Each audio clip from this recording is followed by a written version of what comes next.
Brought to you by TechnoSpark 20 series smartphones. I'm superhuman.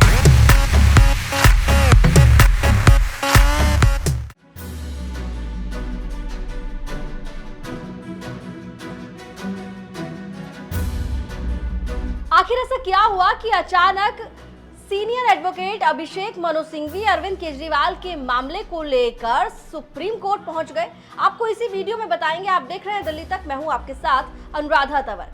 Delhi के मुख्यमंत्री अरविंद केजरीवाल कथित शराब घोटाले मामले में इस वक्त तिहाड़ जेल में बंद हैं, लेकिन उन्होंने अपनी याचिका सर्वोच्च न्यायालय में लगाई थी। 15 अप्रैल को इस मामले में सुनवाई हुई थी। तब सर्वोच्च न्यायालय ने ईडी को नोटिस जारी किया था और अरविंद केजरीवाल की याचिका पर जवाब देने के लिए 24 अप्रैल तक का वक्त दिया था।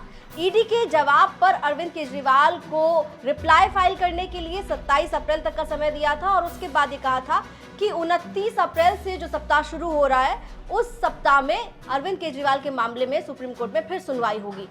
Senior advocate Abhishek Manu Singhvi supreme court में पहुंचे और उन्होंने कहा कि अरविंद केजरीवाल के मामले में 29 अप्रैल को सुनवाई की जाए, लेकिन मामले की स्थिति 6 मई दिखाई गई है। जिसके बाद जस्टिस संजीव खन्ना ने कहा कि हमने कहा था कि 29 अप्रैल से सप्ताह शुरू हो रहा है, तब इस मामले पर हम सुनवाई करेंगे।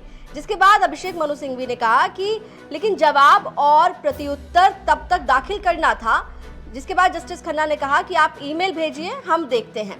तो दिल्ली के मुख्यमंत्री अरविंद केजरीवाल के मामले में सर्वोच्च न्यायालय में 29 अप्रैल से शुरू हो रहे सप्ताह में सुनवाई बताई गई थी कि तब होगी, जब पिछली बार 15 अप्रैल को सुप्रीम कोर्ट में अरविंद केजरीवाल की याचिका पर सुनवाई हुई थी, तब ये कहा गया था। लेकिन अब अभिषेक मनु सिंघवी जब सुप्रीम कोर्ट पहुंचे तो उन्होंने जस्टिस संजीव खन्ना के सामने ये कहा कि अभी अरविंद केजरीवाल के मामले में जो तारीख नजर आ रही है वो 6 मई नजर आ रही है, जबकि ये कहा गया था कि 29 अप्रैल को उनके मामले में सुनवाई होगी। तो फिर जस्टिस खन्ना ने कहा कि हमने कहा था कि 29 अप्रैल से जो सप्ताह शुरू होगा, तब इस मामले पर हम सुनवाई करेंगे। फिलहाल अब जस्टिस खन्ना ने अभिषेक मनु सिंघवी को कहा है कि आप ईमेल भेजिए, उसके बाद हम आपको बताते हैं। वहीं अरविंद केजरीवाल अभी तिहाड़ जेल में बंद हैं। उनकी लगातार जुडिशियल कस्टडी बढ़ी हुई है।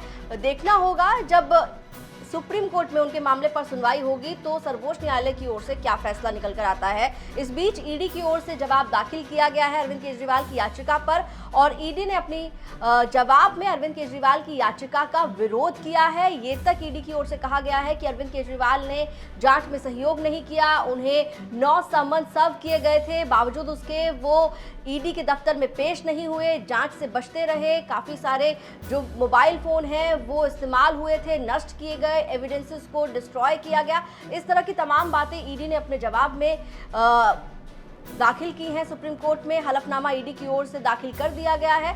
फिलहाल अब देखना होगा कि इस मामले पर, अरविंद केजरीवाल के मामले पर सर्वोच्च न्यायालय कब सुनवाई करता है। दिल्ली से जुड़ी हुई तमाम खबरों के लिए आप देखते रहिए दिल्ली तक।